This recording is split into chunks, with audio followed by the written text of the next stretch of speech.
कक्षा 10वीं के हमारे जितने भी बच्चे 5 फरवरी के दिन एग्जाम देने जा रहे हैं उनका पेपर का कुछ फ्रंट पेज इस तरह का रहेगा।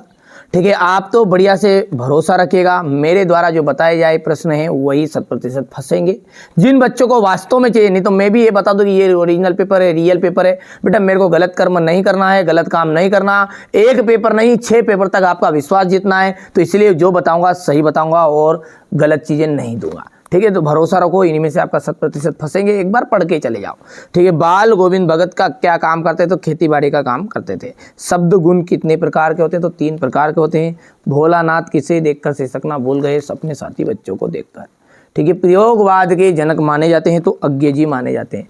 सुर सारावली कवि के क्या नाम है? सूरदास जी सुर सारावली कविता के कवि है। चौपाई में कितनी मात्राएं होती है? तो 16 मात्राएं होती है। अर्थ के आधार पर वाक्य जो थे 8 प्रकार के होंगे।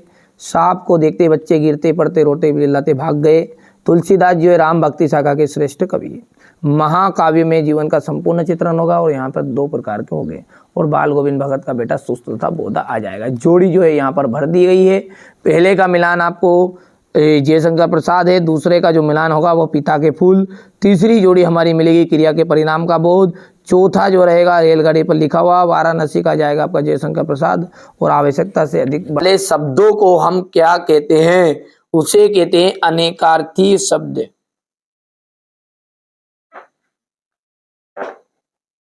अनेकार्थीय शब्द। लोकोक्ति या कहावत किसे कहते हैं? ऐसा कथन जो विशेष अर्थ होता है। ऐसा कथन जिसका विशेष अर्थ होता है। जिसका विशेष अर्थ होता है।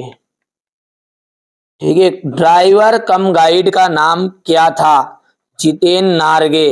ठीक है, यहां पर हो जाएगा जितेन नारगे। शिव का धनुष किसने तोड़ा था? राम ने। भयानक रस का स्थायी भाव।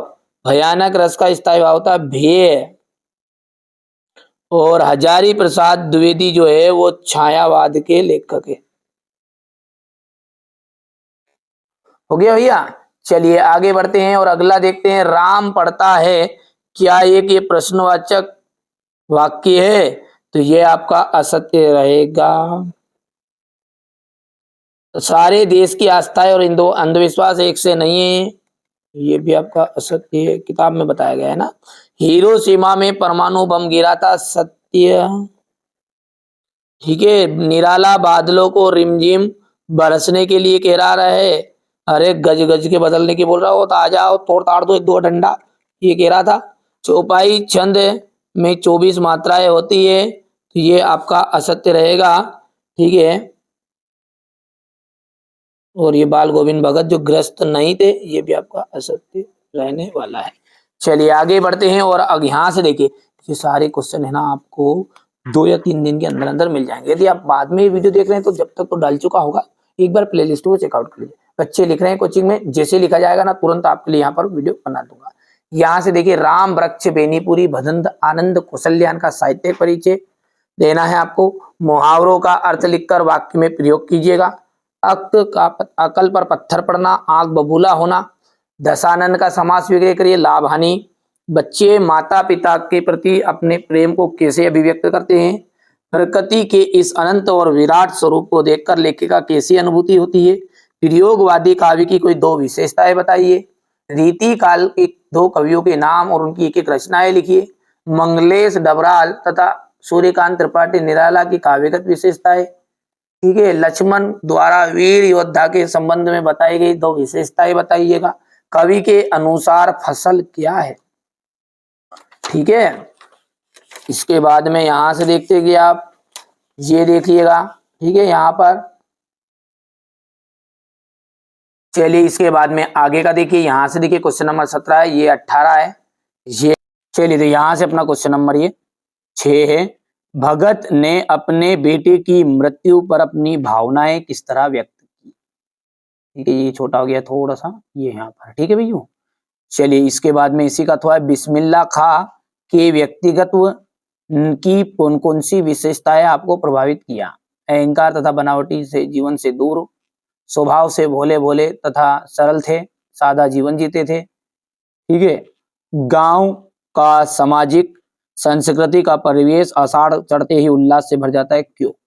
हो गया इतना। चलिए इसके बाद में यहाँ से अपना इसका अथवा देख लीजिएगा, ये फटाफट स्क्रीनशॉट लेते जाओ आप, है ना भाई, ये हो गया स्क्रीनशॉट।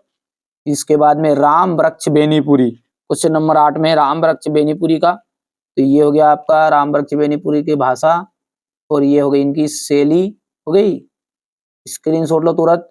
यहाँ से साहित्य में स्थान। अब अथवा है, ठीक है, भदंत आनंद कौशल्यान का है, ठीक है, तो यहाँ से ये बच्चे ने नहीं लिया है, ठीक है, तो मैं बता देता हूँ आपको कहाँ पर मिलेगा ये यहाँ से आपको स्क्रीनशॉट लेना है, ये भदंत आनंद कौशल्यान का, ये रचनाएं लिखना है यहाँ से ना, रचनाएं हो गई है, रचनाएं से शुरू करनी है अपने को फिल्म में ना, ये भाषा हो गई है, और ये इनकी शैली है, हो गई शैली, और ये साहित्य में स्थान हो गया, कर पाओगे। चलिए आगे बढ़ते हैं, और अगला जो क्वेश्चन है वो क्वेश्चन नंबर 9 है, जो कि कुछ इस तरह का आपका रहेगा, थोड़ा सा बड़ा करना पड़ेगा इसको, ये है ना, क्वेश्चन नंबर 9 हो गया ये क्वेश्चन नंबर 10 है आपका, ठीक है भैया, हो गया 10 अथवा हो गया, सॉरी, ये क्वेश्चन नंबर 10 है आपका, ठीक है। इसके बाद में है आपका यहाँ से ये हो गया इतना, थोड़ा छोटा कर दूं, क्या करूं,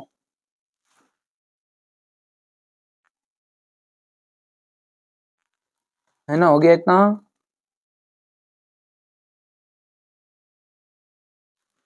ये देखिए, चलिए क्वेश्चन नंबर 11 में क्या है, प्रयोगवादी काव्य की विशेषताएं आपको बतानी है, ये देख लो। इसके बाद में यहाँ से उसका अथवा है ये।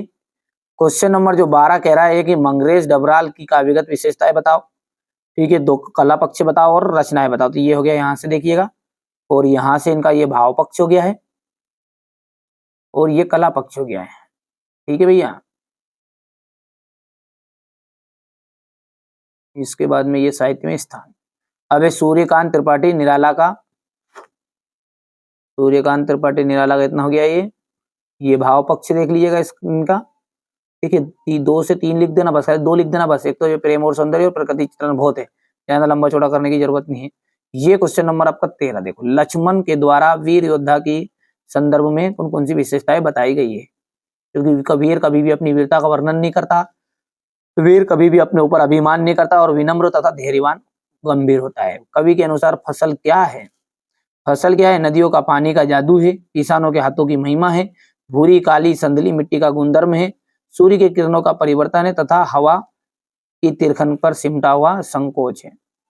यहाँ से देखिए होली के आसपास प्रकृति में कौन कौन से परिवर्तित दिखाई देते हैं, ये यहाँ से देखिए कविता का शीर्षक उत्साह क्यों रखा गया है, फिर यहाँ से पाठ्य मुक्तक और गेय मुक्तक में अंतर है, वीर रस का की परिभाषा लिखते हुए उदाहरण देना है, दोहा छंद, ये देखिएगा दोहा छंद की कितनी मात्राएं होती है, पुनरोक्ति प्रकाश अलंकार, ठीक है भैया। यहाँ से देखेंगे कहानी और उपन्यास में अंतर है, एकांकी किसे कहते हैं, 2 एकांकीकारों के नाम बताइएगा। मैंने वादा किया आपको अच्छे नंबर दिलाऊंगा, तो दिलाऊंगा ही दिलाऊंगा। मेरे द्वारा जो पेपर बताए जा रहे हैं 6 paper model paper most important है, बिल्कुल आप तो संकोच मत करिए, इन्हीं में से आपका फंसेगा, आजमा के देख लेना भले, है ना। ये 18वें का संदर्भ प्रसंग हो गया, और ये